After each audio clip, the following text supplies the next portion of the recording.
Hi everyone! So for today's video, I'm going to teach you how you can easily transfer your CapCut videos from your mobile phone to your CapCut PC.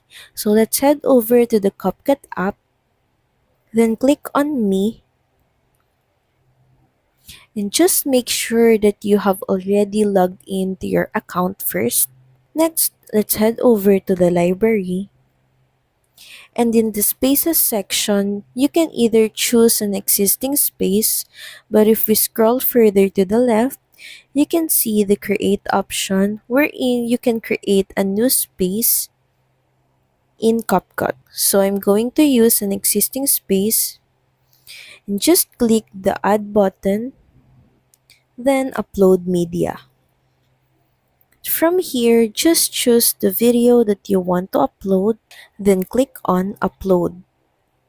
So once your video is done uploading in this space, just log into the same account in your CapCut PC, and just by accessing the same cloud, you should be able to see, view, and access the same videos from your mobile phone.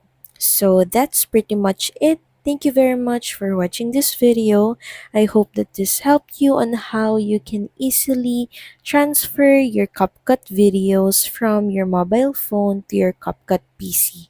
Please don't forget to like, share, and subscribe to the channel, and I will see you again on the next one.